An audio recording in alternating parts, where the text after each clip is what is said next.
una, él hace una poderosa resolución ante la adversidad.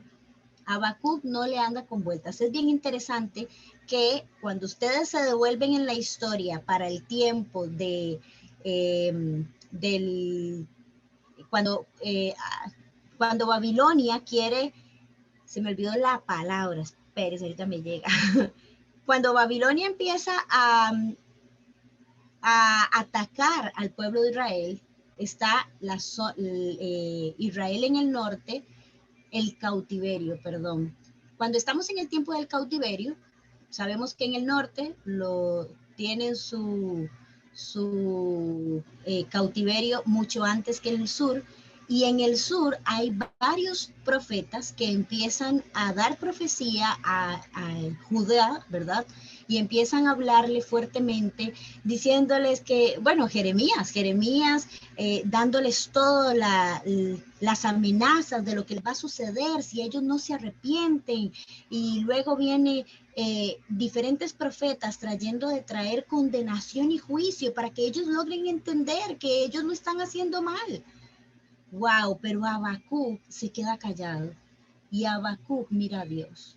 Y Habacuc, en lugar de ir a hablar con defensa y a decir todo lo que tenían que oír, porque lo tenían que oír, él busca a Dios y empieza a buscar, a preguntarle a Dios para encontrar respuestas. Y ante las respuestas de Dios, que adelantándome un poquito no son favorables, él tiene una resolución. Y su resolución es: me gozaré en el Dios de mi salvación. A pesar de las circunstancias, a pesar de las condiciones. Y quizá nosotros podríamos decir, claro, pero ¿qué tan fuerte podía ser la situación que él estaba viviendo para poder entender un poquito cómo era que él estaba? Bueno, pues yo les cuento que en ese momento estaba como en estos tiempos, la verdad. Estaba la situación donde los hombres estaban desviándose, andando en fornicación y adulterio, en borracheras. El liderazgo era un liderazgo que era corrompido, ¿verdad? Estaba corrupto, infringiendo las mismas leyes. O sea, la gente no buscaba la Torá, que era el pueblo de Dios. ¿Cómo es posible que ellos estaban totalmente sin escuchar a Dios? Tenían el corazón endurecido. Buscaban los ídolos de otras naciones para generar adoración. Y era el pueblo de Dios. Era el pueblo que durante el éxodo fue sacado y llevado a una tierra especial, porque de ahí iba a salir el elegido, ¿verdad? El que en Génesis Dios le había dicho a Adán de que iba a golpear, que uno de sus descendientes iba a morder la serpiente en el talón, pero que él iba a tener la victoria. Que aunque iba a sufrir, pero que él iba a tener la victoria. Y entonces Dios manda a Abraham, y de Abraham le rescata por encima de las circunstancias, pasan el éxodo, llegan a establecerse en la tierra, empiezan a llenar la tierra, empiezan a gobernar, y otra vez vuelven a alejarse del Señor en un desenfreno total, en un desenfreno donde no están buscando a Dios. Y dígame si eso no se parece a esta situación que nosotros estamos viviendo ahora, con las noticias de tres hombres tratando de educar a un bebé, de mujeres, uno ve una serie ahora y ni siquiera puede verla porque hay estas parejas del mismo sexo en medio de una película familiar donde los niños, ahora hay que hacer malabares para explicarle a los niños, ¿verdad? Gente lejana del Señor, completamente distante del Señor, perdida en su mal. Y este caos tan grande, esta gente que ignora la palabra, que vive en violencia, que están cometiendo injusticia, dañando aún a aquellos fieles de Dios, porque al que se le metieron a su casa a robar, realmente sufre lo que es la corrupción de una persona que está totalmente mal. Y entonces Habacuc se vuelve a Dios y le dice: Dios, ¿pero hasta cuándo? ¿Cómo tú puedes permitir esta maldad en la tierra de tu pueblo?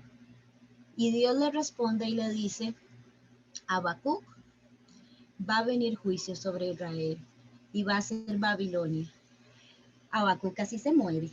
¿Cómo? ¡Babilonia! Pero esto es de Guatemala a Guatepeor, ¿verdad? Babilonia es lo peor. Babilonia son más malos.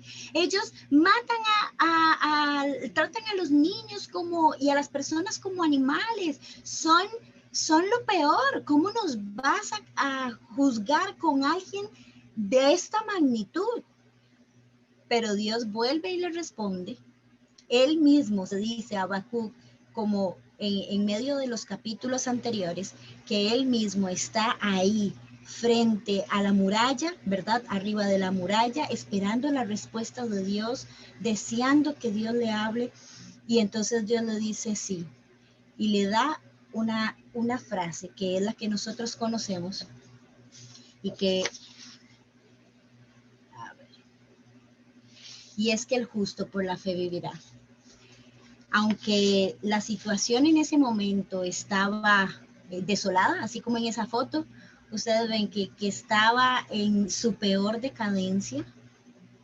Entonces Dios le dice: Habacuc, mira, hay una situación. Lo único que te va a permitir vivir es la fe. El justo por la fe vivirá. Y esta declaración nosotros la encontramos en Romanos 1:17, la encontramos en Gálatas, la encontramos en Hebreos. Y lo que más me gusta de esta declaración es que esta es la doctrina central de la justificación por la fe. Cuando nosotros vemos que el justo por la fe vivirá, wow, no es más que ahora nosotros que ya tenemos a Cristo, que la justificación de obtener la salvación por la fe en Cristo. Una fe que hoy que nosotros estamos del otro lado de la cruz, podemos ver muy fácilmente, pero aquellos que estaban antes de la cruz tenían que mirarlo por la fe, de creerle a Dios que esta palabra iba a ser real y que este Cristo iba a venir y que iba a salvar. Ahora, en esta declaración me encanta porque él le da la declaración, pero también le da una revelación. Y la revelación que le da es que sí, que Babilonia va a venir. Y que así como Egipto fue derrotado, Babilonia también va a tener su juicio. Entonces, Dios, en medio de que él no puede creer de que use a alguien peor para venir y dar juicio al pueblo de Dios, y que le va a ir muy mal porque él sabía lo que significaba el ejército, cómo funcionaba en Babilonia, pero que Dios estaba en control de eso y que Dios iba a traer también para Babilonia un juicio en el futuro, y que aunque en ese momento, si nos damos cuenta que Egipto fue una potencia mundial en su momento, que Babilonia fue una potencia mundial en el momento, y que nosotros hoy estamos sufriendo el agravio, la guerra moral que existe de las potencias mundiales que nos están afectando en este momento, pero habrá un día donde así como Egipto, así como Babilonia, todas las Babilonias y todos los Egiptos de nuestra generación también van a ser destruidas y van a ser juzgadas por nuestro Dios. Y esa maldad va a ser juzgada por nuestro Dios.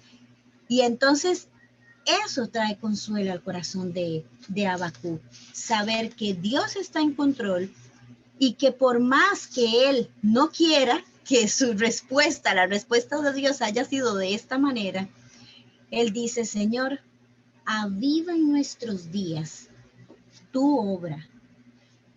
Y entonces él responde en adoración. Y él dice, la oración del profeta Habacuc: oh Señor, he oído que se dice de ti y temí, lo que se dice de ti y temí. Y cuando él escucha la palabra de Dios, la respuesta de Dios, su reacción a la respuesta, posiblemente, hermanas, si él hubiera reaccionado como yo reaccioné, en llanto, Ustedes saben, uno se preocupa, uno empieza a pensar cómo vamos a hacer y ahora qué va a pasar. Cuando Dios nos... Permítame un segundo, perdón.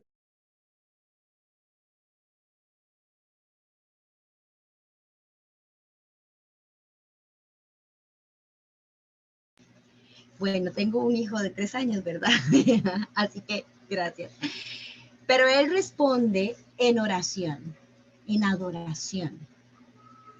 A pesar de que su respuesta era una respuesta que no era lo que él quería escuchar. Pero la respuesta de la voluntad de Dios era esa. Y él responde en oración. Y aparte, en temor de Dios. Y encima, en medio de su situación dolorosa, él pide, Señor, aviva tu obra. Porque esto no se trata de mí, esto se trata de ti. Y ante lo que estamos viviendo, y él le dice, aviva, oh Señor, tu obra en medio de los años. En medio de los años, dala a conocer. Y en la ira, acuérdate de tener compasión. Es que cuando yo leo esos pasajes, yo digo, es que yo no entiendo el corazón de Habacuc. Tenía que estar tan lleno del Espíritu Santo, tan lleno de Dios, porque obviamente esto que él está pidiendo es en medio que él no puede entender toda la maldad que ha estado viniendo. Él sabe que Dios es un Dios santo. Y aún así le pide, ten compasión, aviva tu obra, porque esto se trata de Dios. Y entonces, él responde en adoración, en adoración. Y el profeta ora en humildad. Y quiero hacer puse esta aquí versus la demanda altiva que él tiene, porque en el capítulo 2,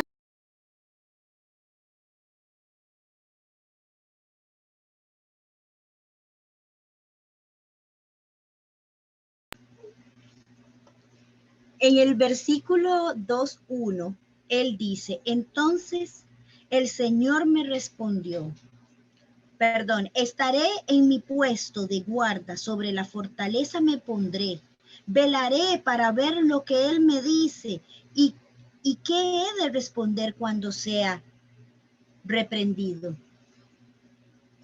El profeta, hay un momento donde él en los 2 capítulos anteriores, él se queda ahí hasta que Dios le responda. Y a veces, de la misma manera, porque es una reacción humana, nosotros vamos donde Dios, no con ese corazón de humildad para poder tener la respuesta de Dios, sino con una demanda altiva de que Dios, es que yo te estoy pidiendo que tú me respondas esto. Y que me lo respondas, ya tú sabes cómo, es que yo te estoy orando para que tú me lo respondas de esta manera. Yo te estoy pidiendo por sanidad, yo te estoy pidiendo por protección, yo te estoy poniendo por esto, y yo no quiero que sea diferente. Y aún en la oración de buscar al Señor encontramos nuestro propio corazón. En la siguiente, nosotros nos damos cuenta que su respuesta de oración, cuando él le pide que avive su obra, la misma revelación produce en Habacuc un temor reverente. Y su disposición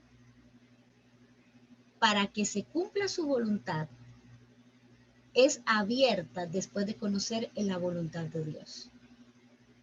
Su disposición, o sea, estas 3 cosas son cosas muy importantes en nuestra reacción ante la voluntad de Dios, aunque sea diferente a la que yo quiero. Un temor reverente, una oración humilde y una disposición para que su voluntad se cumpla. Y a veces nos encontramos, mis hermanas, muy tristes, muy deprimidas, muy quejosas. Nos encontramos con una calamidad constante y si mi hermana ore por mí, pero pareciera que el Dios está con la hermana, pero no está conmigo porque yo estoy aquí en la lloradera y en la quejadera. como que Dios no me escuchara a mí, y es claro que estamos juntos para orar juntas, para animarnos, para refrescarnos, pero esto tiene que estar en mi corazón en medio de que nos animamos y nos refrescamos juntas, en cada una de nosotras. Ese temor reverente y esa disposición a que se cumpla su voluntad. Ahora, ¿qué hace él? Y ahí es donde a mí me llama mucho la atención, porque él empieza a recordar quién es Dios. Y entonces todos los versículos que leímos, del versículo 8 hasta el versículo 14 más o menos, él empieza a recordar qué fue lo que pasó con sus antepasados. Y él empieza a recordar de que Dios tuvo la victoria en un momento donde no había más nada para hacer. Dios quiso glorificarse hundiendo a Egipto prácticamente, sacando a Egipto y dándole la victoria y llevándolos al monte de la adoración en Sinaí. Las circunstancias fueron difíciles, claro, tuvieron que caminar por el desierto, tuvieron que afrontar la disciplina, pero estuvieron mucho tiempo en el monte Sinaí, en el monte de la adoración. Y aquí es donde él recuerda, dice, veo a Dios cruzando el desierto de Edom. El santo viene desde el monte de Parán. Su brillante esplendor llena los cielos y la tierra se llena de su alabanza. Cuando él se detiene, la tierra se estremece. Cuando mira, las naciones tiemblan. Él derrumba las montañas perpetuas y arrasa las antiguas colinas. Él es el Eterno. Y pensar en Dios, en el momento de la adversidad, ¿quién es? ¿Cuáles fueron la grandeza de las cosas que él hizo? ¿Cómo fue todo cómo fue la evidencia de su poder en medio de los diferentes milagros que él hizo? El propósito en medio de lo que él hizo. Cuando nosotros leemos del 4 al 7, nosotros podemos encontrar las alabanzas que salen del corazón de Habacuc por el poder de Dios. Pensar en el Eterno, ese Dios que ha hecho milagros en mi vida, ese Dios que me salvó, ese Dios que me llamó a hacer la obra, ese Dios que cada mañana me consuela, ese Dios que no solamente para él, es ese Dios que estaba con él por un determinado tiempo, pero nosotras hoy tenemos el Espíritu Santo. Es un Dios que cada día está con nosotros. Es un Dios que Él es nuestra provisión. La versión más antigua del Salmo 23 dice, Jehová es mi pastor, no me faltará. No es que nada me falta. No son las cosas las que yo necesito. Es a Dios al que yo necesito. Él no me faltará. Él siempre estará ahí para mí. Cuando yo puedo venir con un corazón dolido, triste, aturdida, desconcentrada, y puedo venir delante de su trono y Él, el Eterno, me escucha. Y entonces, puedo entonces reposar en Dios. Y el reposar en Dios, ojalá fuera tan fácil como cuando uno experimentarlo es un proceso, decirlo es más fácil, pero si hay una cosa de la que estoy segura, y es que todas las veces que me he encontrado descansando en los brazos de mi Dios, he encontrado su reposo. Todas las veces que he estado de rodillas delante de Él y pegada, recordando su gloria, su poder, todo lo que Él ha hecho en mi vida pasada, los milagros ocurridos en mi vida pasada, como la salvación, como el perdón de una vida pasada, la restauración de malos pensamientos, el perdón a personas, cosas que Dios ha hecho, que esos son milagros muy grandes. Y cuando podemos ver los milagros del pasado y venimos a hoy y vemos las circunstancias de hoy, podemos decir, es el mismo Dios que nos sostiene, el mismo Dios que nos guarda, el mismo Dios con el que nosotros podemos ver ese poder y entonces podemos descansar en Él, pero solo por la fe, solo creyéndole que Él está en control. Y aunque quizá estos son cuestiones donde nosotros sabemos que el justo por la fe vive, sí, claro, Mariana, es que vos no me estás diciendo nada nuevo, me está diciendo exactamente lo mismo que yo sé. Ahora yo te pregunto, y aquí yo quiero que seamos muy honestas, ¿cómo estás reaccionando en estos momentos de adversidad? ¿Estás descansando en Dios y encontrando la fortaleza en Él? Podemos decir esto, aunque la higuera no eche brotes, ni haya fruto en las viñas, aunque falte el producto del olivo y los campos no produzcan alimento, aunque falten las ovejas del aprisco y no haya vacas en los establos, con todo yo me alegraré en el Señor y me regocijaré en el Dios de mi salvación. Nosotras podemos decir eso. Mire, hay que respirar profundo para poder decirlo.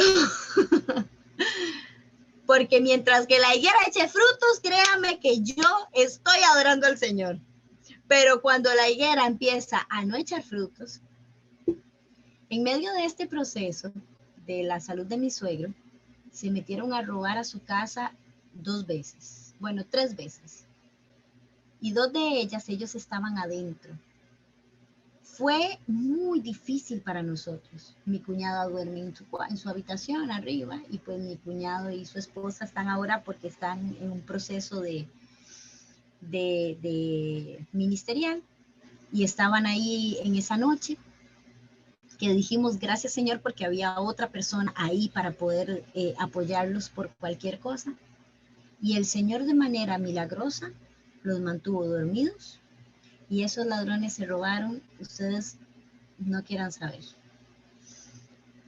Hicieron de las suyas, hasta la comida se llevaron, o sea, cosas que uno dice, pero ¿qué fueron de compras?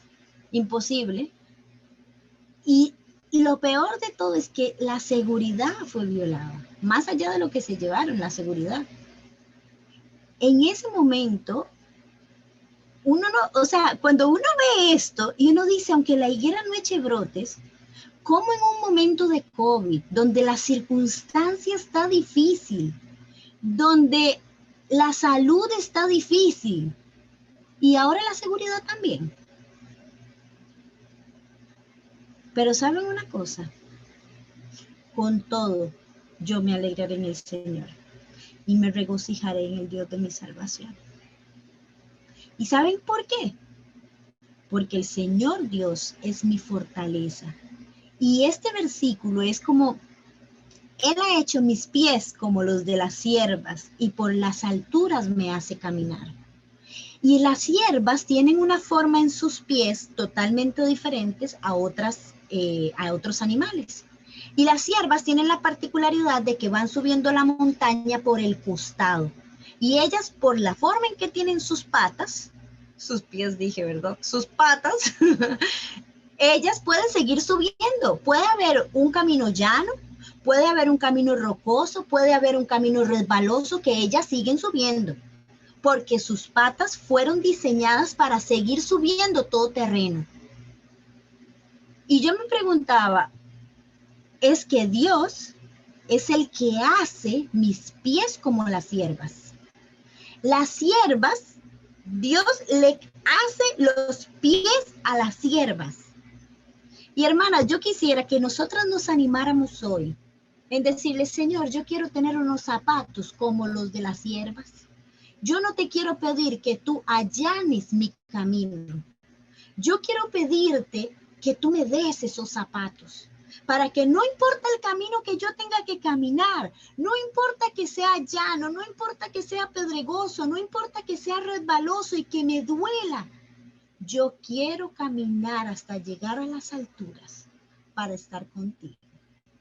Yo quiero llegar hasta poder decir, Señor, tú eres mi fortaleza, porque tú me has hecho caminar en las alturas. Yo quiero los zapatos de la sierva. Yo necesito los zapatos de la sierva. Y yo sé que el Señor está obrando y está construyendo en mí esos zapatos. Y que juntas, hermanas, esta vida muy dura, esta vida muy difícil, y el único que puede ser nuestra completa fortaleza, nuestro total auxilio en medio de las tribulaciones, es Dios. No hay otro. Y reflexionando en esto, ya estamos llegando al final. ¡Lo cumplí! Reflexionando en esto, realmente me gustaría que pensaras,